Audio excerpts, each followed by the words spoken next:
Hey, what's going on, guys? Alex here with English Sports Center, and it's that time of the week, weekly fishing report, guys. So, I know everybody's talking about yellow perch, white perch. Yes, it is pretty much that time of the year.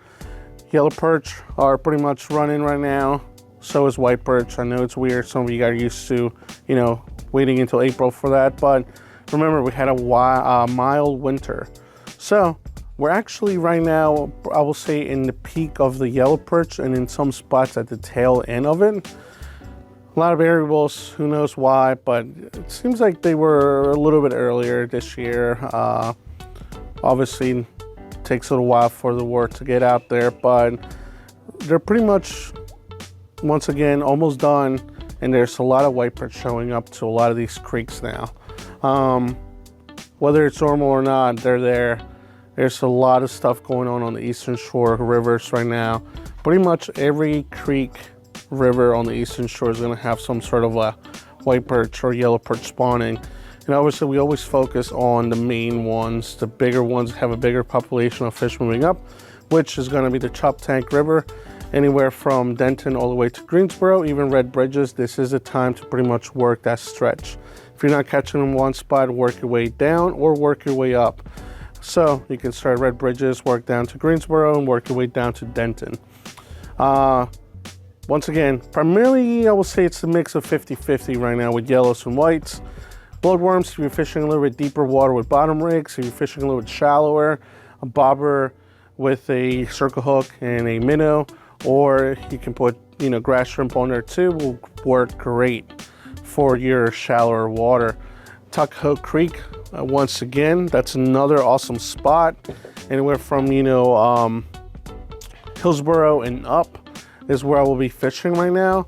And if you're on this side of the bridge, unfortunately, we didn't have too many reports from the Magothy. It seems like that's a place that's always up and down, so it doesn't hurt to try it out, but we didn't get a lot of stuff from over there. Down south, I guess, county-ish area down in the Patuxent, fishing anywhere from, Wason's Corner down to Jug Bay.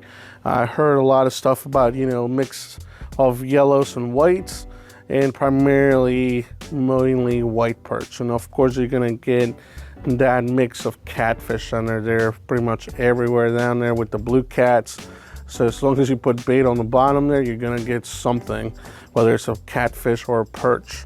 So this is a time to go, guys. Remember, if it's too windy, I know we got the forecast coming up and it looks like it's going to be a little windy for Sunday and Monday and rain on Saturday.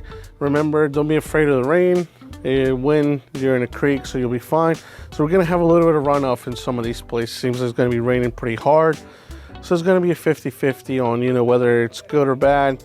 I will focus on some of the areas where we didn't get that much rainfall, which we'll see where that is, and then head over to those areas, whether it's gonna be the eastern shore on the lower side, or fishing up in the Chester part of the river, like up in the Chester town, or even up to the upper part of the Chester. You're going to be finding some of those perch. So besides that, obviously blue cats is the other thing that everybody's starting to get out there and fish for. Didn't get too many reports from Sandy Point for you guys surf fishing here locally, but Chesapeake, we heard of some guys catching them with some cut bait. Obviously your cut bunker, herring, spot is going to be your best bait to go out there with, and of course a mix of smaller stripers out there. And don't be surprised if you are going to try to catch a big striper from the surf or just a shoreline around. The month of March is the time to go out there and do it right now, and Sandy Point or Chesapeake are two of the best spots to sit out there and soak a chunk for a while. Hopefully you fish on a good tide, and at night it's obviously going to be a really good time to, probably your best time to get a big one. So get out there and try it out. Other than that, we have a good amount of stuff from this past few days of snakeheads, actually. Crappie and bass down from the lower eastern shore down towards Blackwater. Most of those rivers, as you guys know, they're super shallow, so they warm up fast.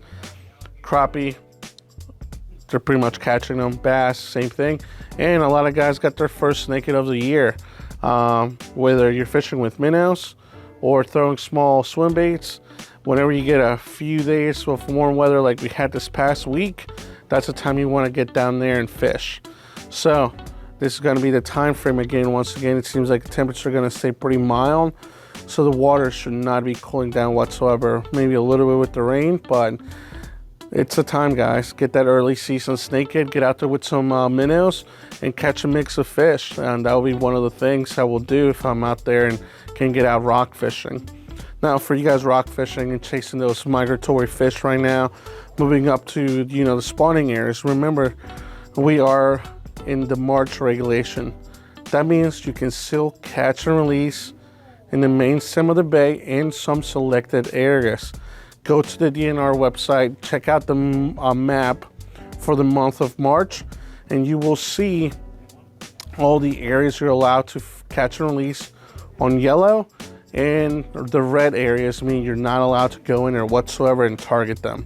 So just to give you a little rundown, anything inside the Patuxent, you're not allowed to fish for striped bass. Anywhere inside the chop tank, you're not allowed to target striped bass.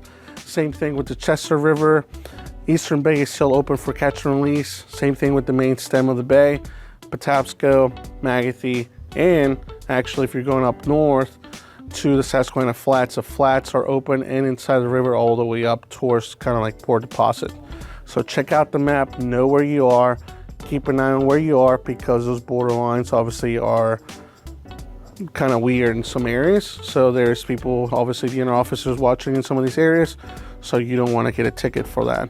Now, some of the areas where you're going to be targeting striped bass is going to be anywhere from Chesapeake Beach all the way to Eastern Bay. Obviously you got to run around and try to find some schools of bait, but I heard there was a lot of bait out there, plentiful amounts of bunker, and of course some really solid rockfish when you find them.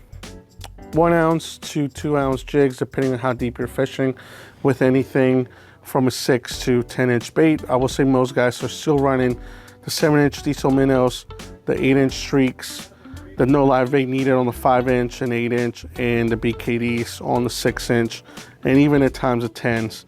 So play around with that, and you will get some of those big fish. And this is the time of the year to get that PV. We only got 1 month left into the closure, so get out there if it's nice and safe for you to get out there.